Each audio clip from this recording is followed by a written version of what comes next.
నమస్తే, welcome to Y news. నేను Kalyani. This news sponsors by Shri Krishna enterprises. Railway station ఎదురుగా మా వద్ద అన్ని టీవీలు, ఏసీలు, ఫ్రిడ్జ్లు మరియు అన్ని రకాల ఫర్నిచర్ హోల్సేల్ ధరలకు అమ్మబడును. ఈ కృష్ణ ఎంటర్ప్రైజెస్ కు విచ్చేయండి. రైల్వే స్టేషన్ ఎదురుగా, main road, Tuni. Proprietor Tamarana Satyanarayana. Godavari నదిని కాలుష్యం బారి నుంచి విముక్తి కల్పనకు నడుం బిగించిన డిప్యూటీ సీఎం పవన్ కళ్యాణ్ పై బీజేపీ ఎమ్మెల్సీ సోము వీర్రాజు ప్రశంసల వర్షం కురిపించారు. ఇవాళ రాజమండ్రిలో మీడియాతో మాట్లాడిన సోము వీర్రాజు గోదావరిలో ఏ విధమైన కాలుష్యం ఉండకూడదన్న లక్ష్యంతో నగరపాలక సంస్థ పేపర్ మిల్లుకు షోకాజ్ నోటీసులు ఇవ్వటాన్ని స్వాగతించారు.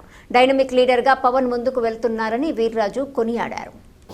మన రాజమండ్రికి 1600 కోట్ల రూపాయలు గోదావరి ఏ విధమైన కాలుష్యం కలవకూడదు అనే ఉద్దేశంతో 1600 కోట్లు సంవత్సరానికి ₹1 చొప్పున 4 సంవత్సరాలకి 400 కోట్లు ఫస్ట్ రిలీజ్ చేస్తున్నారు. దానిలో 100 కోట్లు ఇచ్చారు. ఇవాళ మీకు ఆ నోట్ నేను ఇస్తాను.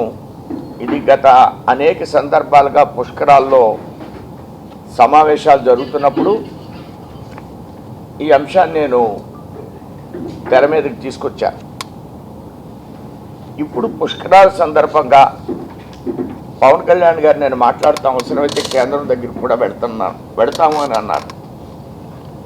దానిలో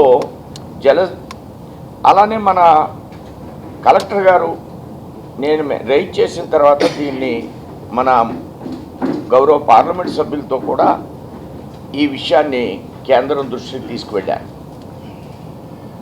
ఇప్పుడు పుష్కరాల్లో పొల్యూషన్, గోదావరిలో పొల్యూషన్ దృష్ట్యా జలశక్తి మంత్రిని మీరు 300 కోట్లు అడుగుతారా, 400 కోట్లు అడుగుతారా, 1600 కోట్లు ఇస్తా అన్నారు, ఎంత అడుగుతారు అనేది ఈవేళ పవన్ కళ్యాణ్ గారికి వారు పిఎస్ అండ్ కమిషనర్ తేజ గారికి పంపించాను, దండే గారికి పంపించాను, అలానే మన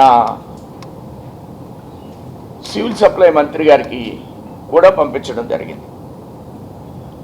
నేను పంపించిన సర్క్యులరు ఏదైతే మేము రిప్రజెంటేషన్ ఇస్తున్నామో అది మీ అందరికి కూడా ఇప్పుడు నేను సర్క్యులేట్ చేస్తాను. అంటే పుష్కరాల్లో కేంద్రం ఏం చేస్తుంది, కేంద్రం ఆల్రెడీ గోదావరి పొల్యూషన్ మీద ఏ విధమైనటువంటి నిర్ణయం తీసుకుంది అనే విషయం మీ అందరికి కూడా ఆ నోట్ని సబ్మిట్ చేయడం జరుగుద్ది. దీన్ని నిన్న కమిషనర్ గారికి మరొకసారి గుర్తు చేశాం. ఇది గవర్నమెంట్ ఆఫ్ ఇండియాకి మన సురేష్ గారి MOUD నుంచి జలజీవన్ మిషన్ మంత్రి దగ్గర ఉంది, రిక్వెస్ట్ చేయాలి. చాలా స్పోర్టివ్గా మన డిప్యూటీ సీఎం గారు ఈ అంశాన్ని ప్రస్తావించి నేను అవసరమైతే కేంద్రానికి వెళ్తానని అన్నారు. కాబట్టి వారికి ఈ విషయాన్ని నేను సెలవిస్తూ మీ దగ్గర నేను ఇది ప్రస్తావించడం కోసం ప్రయత్నం చేస్తున్నాను.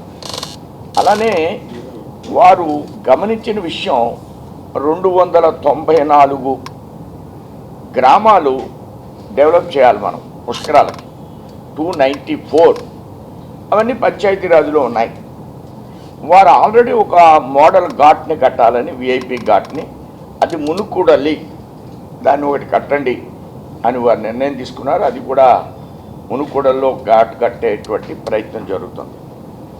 ఈ 294 గ్రామాలు వారు NREGSకి మనకి ఒక ఈ సంవత్సరం బడ్జెట్లో